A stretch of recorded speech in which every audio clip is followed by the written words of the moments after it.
بسم الله الرحمن الرحيم تبintan caawa qodobada aan idin kugu hayana waxa kamid ah hogaamiyaha Kooriyada Waqooyi Kim Jong Un ayaa maanta xariga ka jaray markab dagaal oo mucjiso ah oo wadankiisa uu yeeshay markabkan waxa ku xiran gantaalo kala duwan waxana dunida reer galbeedka ay durbaabo bilaabeen sirdoonkooda in ay dabagal ku sameeyaan markabkan gantaalaha ku xiran oo qaarkood xitaa la sheegay in lagu la dagaalami karo maraakiibta gujisyada ah ee quusa gantaalaha ballistiga ah iyo waliba gantaalo la sheegay madaxa hore in nuclear ku qaadan karaan haddaba Kim Jong Un oo markabkaasi daafuray ciidamada badana maanta ku wareejiyay oo ay howlgalka ku bilaabeenba hadal uu jeediyay oo la yaab ku noqday dunida ayaan rabaa inaan idin kula wadaago laakiin su'aal waxay ka taagan tahay dhismaha markabkan ruushka kaalin intee leeg ayuu ku lahaa maxaa laga warbaahinta ku qorayaan barnaamijka ayaan ku lafagurayaa khiyaarta ay nala socotay Mareykanka maanta waxaa halis galay mid ka mid ah diyaaradihiisa casriga ah ee gobolka bariga dhexe jooga diyaarad nooca diyaaradaha dagaalka shidaalka siisa ah ayaa digniinta diyaaraduhu ay bixiyaan markay qatar dareemaan oo waliba si degdeg ah u degaan 7 eber ayay soo shiday waliba iyadoo howlgal dhinaca Ciraaq ka timi diyaaradaasi xagee ku degtay qatarta ay dareento maxay tahay maxaysa ka yiraahdeen ciidamada cirka ee wadanka Mareykanka ee jooga gobolka bariga dhexe ma diyaarad drone ayaa lagu weeraray xogta aan idin hayno ayaad barnaamijka kaga bogan doontaan diyaaradan mar kale uu Trump ku waayay gaari maanta gobolka bariga dhexe Trump waxa uu ku dhawaaqay in uu qarka u saaran yahay inuu ka laabtay heshiiska Iran digniin ayaa loo diray Tehran jawaab ayaa laga sugayaa Pezeshkian oo maanta abaalmarin caalami ah la siiyay Pakistan waxa ay ku dhawaaqaysaa ama ay ku dhawaaqday goobta uu mar kale ka bilaaban doono heshiiska wada hadalka ah halka uu ka sii socon doono xilli laga baqayo Trump inuu leeyahay waan ka laabtay heshiiska oo laga yaabo dagaalka inuu dib uga bilowdo xagee wax ka qaldameen barnaamijka ayaan ku lafagurayaa caawa qodobadaas iyo kuwa kale oo si gaar ah u quseeya arrimaha gobolka bariga dhexe xiisadan xasaasiga ah isbedelada soo kordhay iyo jihada caalamka uu aadi doono xilli dawladaha qaar ay bilaabeen inay ka fakaraan marxaladan xasaasiga ah goobta ay kaga badbaadi lahaayeen warbaahinta dunida iyo hay'adaha sirdoonkuba caawa wadanka Kooriyada Waqooyi ayaa indhaha lagu hayaa iyo hogaamiyaha dhalinyarada ah ee Kim Jong Un kadib markii uu maanta daafuray markab mucjiso ah oo lagu tilmaamay maraakiibta dagaal ee xilligan ugu halista badan ee wadankaasi uu dhistay markabkan ayaa la saaray gantaalo kala duwan qaarkood waxa ay madaxa ku qaadan karaan gantaalahan nuclearka qaarkoodna waxa ay la dagaalami karaan maraakiibta gujisyada ah ee quusa ee u dhunta maraakiibta dagaalka kuwa kale waxa ay ayaa ku xiran oo loogu talagalay burburinta maraakiibta dagaalka ee weerarka soo qaada arintan la yaab kale waxa sidoo kale kamid ah in la leeyahay markabkan waxa farsamadiisa qayb ka lahaa dalka Ruushka oo maanta arintan loo arkaa in uu ka faa'iideysanayo maadaama xiriir استراتيجي أمني أولى wadankaasi Kim Jong Un waxa uu hogaamiyaa Kooriyada Waqooyi oo caasimadiisa Pyongyang tahay waxana uu kamid yahay dalalka ay waa hore kala xarifuteen dawladda Mareykanka oo iminka calan walaynaysa isla markaana dawlado fara badan oo awood la ay ku soo baxayaan sidee caawa arintan u faaqidayaan warbaahinta gobolka iyo sidee loo lafagurayo bal aan eego dawladda Kooriyada Waqooyi ayaa si rasmi ah u howlgelisay markabka dagaalka ee lagu magacaabo Ji Hyun kaas oo lagu tilmaamay markab dagaalka ugu weyn ee dalkaasi ebed uu dhisto hogaamiyaha wadankaasi Kim Jong Un ayaa sheegay in markabkan uu astaan u yahay horumarka ciidamada badda iyo barnaamijka hubka nuclearka ee Pyongyang markabka bahalka badda ayaa loo bixiyay oo dawladdaasi ay ku dhawaaqaysaa tankiisa waxa lagu sheegay inuu gaarayo 5,000 oo tan waxana lagu qiyaasaa dhererkiisa inuu yahay 140 ilaa 145 mitir isagoo noqday markabkii ugu weynaa ee gudaha dalkaasi lagu dhiso tan iyo markii dawladdaasi ay dib u bilowday abaabulka ciidamadeeda iyo waliba isku tashiga hubka iyadu ay leedahay. waxaa si rasmi ah loogu daray ciidamada badda ee Kuuriyada Waqooyi qalabka ay ku howlgalaan kadib munaasabad lagu qabtay degada Nambu, waxaana loo xil saaray ilaalinta xeebaha galbeedka ee wadankaasi. haddaba markabkan oo caawa la leeyahay waa midka ugu halista iyo mucjisada badan wadanka Kuuriyada Waqooyi, waxyaabaha gantaalaha lagu xiray ayaa la soo bandhigay. waxaa ka mid ah gantaalo lidka diyaaradaha ah, gantaalo lidka maraakiibta ah oo burburiyaal ah, gantaalo nooca cruise-ka ah oo masaafo dheer gaaraya. waa hal markab oo kaliya waxaas. waxaa sidoo kale ku xiran gantaalaha baalistiga ah oo la sheegay inay qaadan karaan madaxyo nuclear ah oo waliba meeshii ay rabaan ay ku garaaci karaan. nidaamyo difaac oo hawada sare oo casri ah, tallaabooyin waxaa la yidhi iyo waliba waxyaabo loogu talagalay in lagu arko meelaha fogfog iyo jihaynta iyo qalabka loo adeegsado maraakiibta quusta in looga hortago, sida lagu sheegay markabkan iyo awoodiisa. khubarada ayaa qiyaasaysa in markabkan uu leeyahay ku dhawaad 88 meelood oo gantaalaha laga rido, vertical launch cells halka waxa la yiraahdo, taasoo siinaysa awoodda uu ku qaado baa yiri noocyo kala duwan oo hub ah. markab aqoon loo geeyay oo si weyn looga fakiray oo wadankaasi hadda uu yeeshay ayuu ka mid yahay. tani caawa waxaa si weyn u faaqidaya warbaahinta reer galbeedka maadaama Trump iyo dowladahan ay si weyn isku hayaan. haddaba waxaa la yiri isbedel ayaa ku yimid ciidamada badda ee wadanka North Korea ama Kuuriyada Waqooyi. Kim Jong Un ayaaba arrintaa ku dhawaaqay oo ka hadlay. waxa uu leeyahay ciidamada badda dalkiisu inaysan hadda ku koobnayn ciidamo difaaca xeebaha oo kaliya, balse ay isu bedeleen ciidamo awood u leh howlgallo ka fog biyaha wadankiisa. meel ka fog Kuuriyada Waqooyi ayaa arrintan ka sameyn karnaa buu yiri tallaabo. waxay sidoo kale tani walaac ku noqonaysaa Kuuriyada Koonfureed iyo waliba Seoul iyo dalka Japan Tokyo oo ka mid ah dalalka ay sida weyn wadankan xifaaltanka ula dhaxeeyo, maadaama uu sanadihii ugu dambeeyay Kim Jong Un noqonayay nin isaga isku tashanayay oo horumar weyn gaarayay. tan iyo markii tani waxay ka dhigan tahay baa yiri in Kuuriyada Waqooyi ay isu diyaarinayso inay yeelato awood badeed oo ka ballaaran tii ay hore u lahayd, isla markaana ay kordhiso awoodeeda weerarada fog. haddaba markabkaasi waan fahanay, laakiin su'aali waxay ka taagan tahay ruushka kaalin intee leeg ayuu ku leeyahay farsamadan, maxay caawa sirdoonka reer galbeedku ku faaqidayaan markabkan. mas-uuliyiinta iyo falanqeeyaasha ku sugan South Korea ayaa rumaysan in markabkan laga yaabo in ay ka faa'iideystay taageero farsamo oo ka timi Ruushka, maadaama xiriirka military ee labada dal waa Moscow iyo Pyongyang ay sii xoogaysanayeen sanadihii ugu dambeeyay. si kastaba ahaatee qaar ka mid ah khubarada iyo waliba waxa ay shaki ka qabaan heerka uu markabkan dhab ahaantii ugu shaqayn karo dagaal buuxa, inkastoo aan si rasmi ah loo howlgalay. reer galbeedku waxay leeyihiin war waxa meesha la soo dhigay amuu yahay dogob ballaaran oo aan wax badan gelin, laakiin ninkan jaagada xiiran ee Pyongyang hogaamiya waa Kim Jong Un waxa uu hadda u arkaa in xiisadu aysan ahayn sida loo malaynayo ee wadankiisa uu gaaray isku filnaan xoogan. soo bixitaanka markabkan cusub ayaa walaac ku abuuri kara dalal ay ka mid yihiin South Korea, Japan, Mareykanka iyo dalal kale oo saaxiibo la ah wadamada reer galbeedka. si kastaba ha ahaatee markabkan ayaa loo arkaa baa la yiri saldhig badeed oo awood u leh in uu rido baa la yiri gantaalo masaafo dheer, kuwa ay ku jiraan masaafo dhexe, kuwa nuclear ka qaata iyo waliba kuwa kale. markabkan waxa uu calaamad u yahay dadaalka Kuuriyada Waqooyi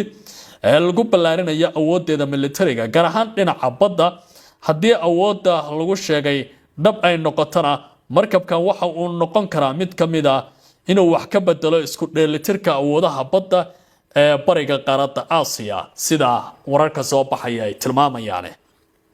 waayahay Trump sheeka u taala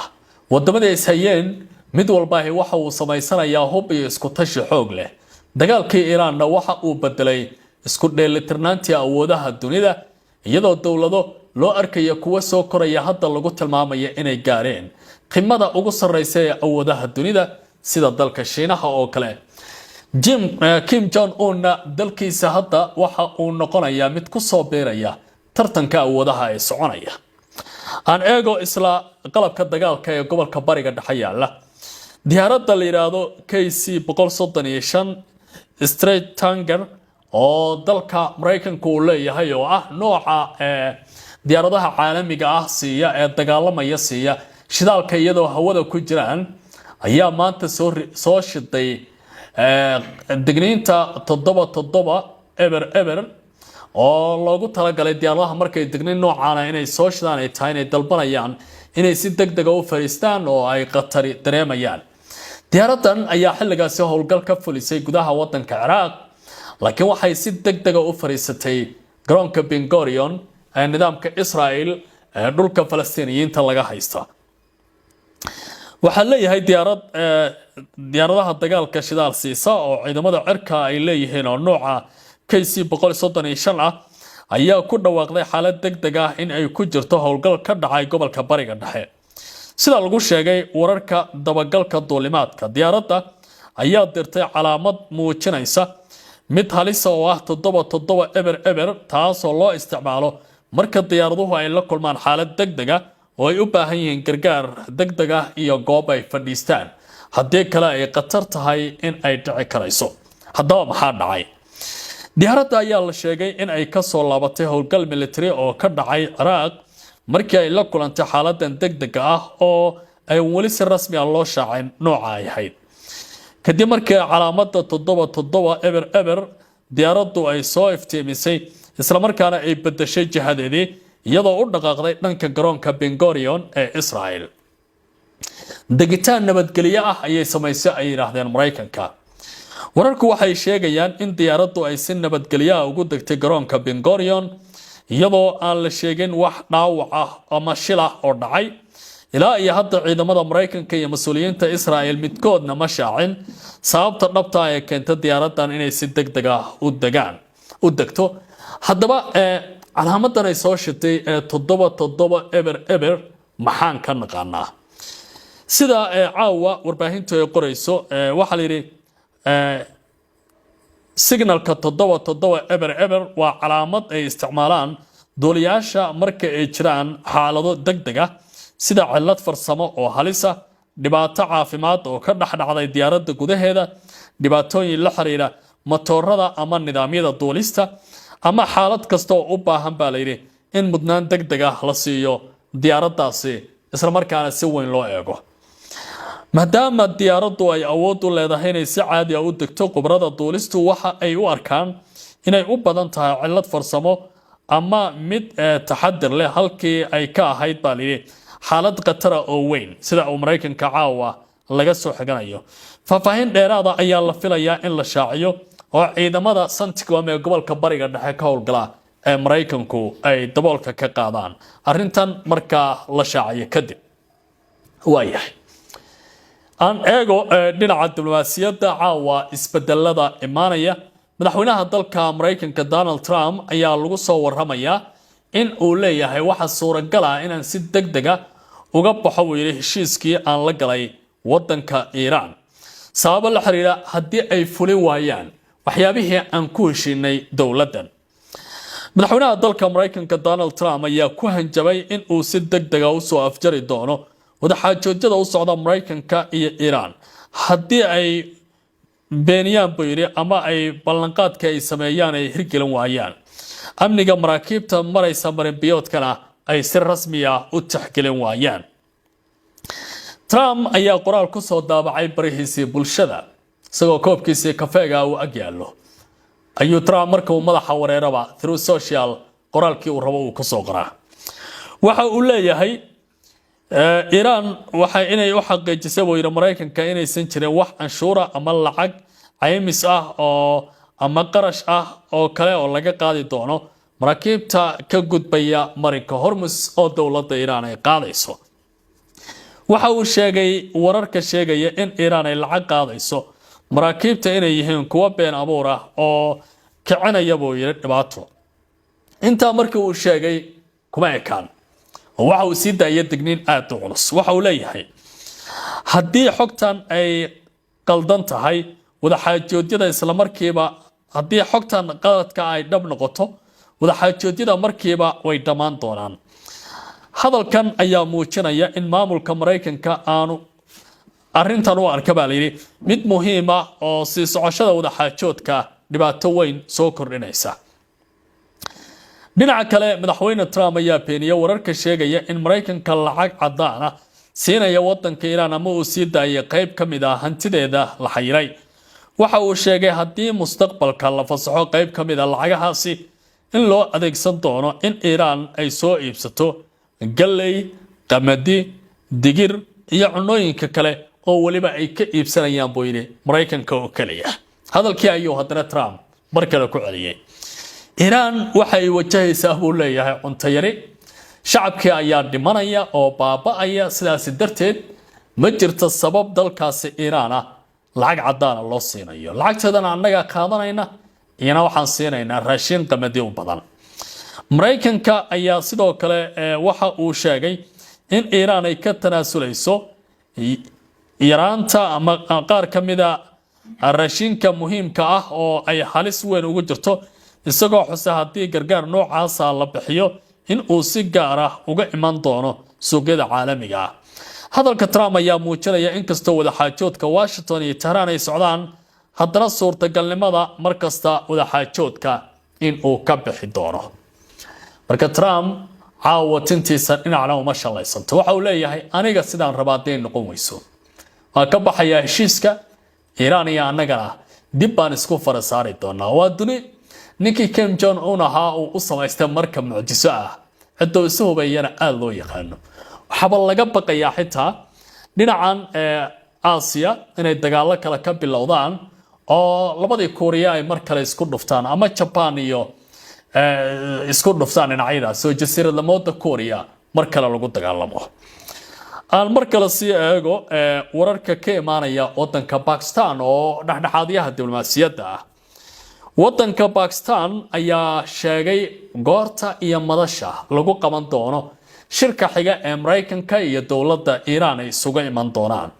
sidaas waxa ku dhawaaqay wasaaradda amuraha dibadda ee Pakistan xilli Trump uu mar kale ku celinayo in uu ka bixi karo heshiiska dawladda Iran dawladda Pakistan ayaa ku dhawaaqday in wada hadallada farsamo ee u dhaxeeya Mareykanka iyo Iran ay dib u bilaaban doonaan toddobaadka soo socda kadib heshiis afgarad ah oo lagu doonayo in lagu soo afjaro xiisadda iyo colaadda labada dhinac u dhaxaysa afayeenka wasaaradda amuraha dibadda Pakistan Tahir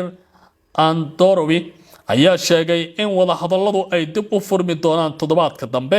balse uusan wali si rasmi ah u cadeyn goobta lagu qabanayo heshiiskaasi goorta ay bilaabanayaan ayuu sidoo kale ka hadlay mas'uulka Pakistaaniga isagoo sheegay in maalinta ugu badan ay la filayo inay tahay Salaasada inkasta oo ay meesha ka saareen kulankaasi in uu ku qabsoomi doono Isniinta ama Arbacada midkoodna laga yaabay in la soo hormariyo wada hadallada Switzerland ilaa iyo hadda waxay noqdeen kuwa si weyn loo lafagurayo labadan dal ayaa hadda yeeshay wada hadallo dheer oo gudaha Switzerland ka dhacay kuwaasi oo markii hore ay hogaaminayeen wafuudda siyaasadda kadibna ay sii wadaan baa layiri kooxo farsamo oo ka shaqeynaya faahfaahinta heshiiskan isafgaradka ah ayaa la saxeexay toddobaadkii hore waxana uu dhigayaa in labada dhinac ay heshiis rasmi ah ku gaaraan muddo 60 maalin ah Trump Iran way ogolaatay buu leeyahay in nuclearkeeda la kormeero laakiin dawladda Iran waxay u aragtaa arrimahaas inay yihiin kuwa ku tira ku teena nala socota tabinta qaybtan intaas ayaan ku hakinayaa warar kale iyo macluumaad kale ayaan ku gudbin doonaa subscribe ayaa saari kartaa adigoo aad u mahadsantiin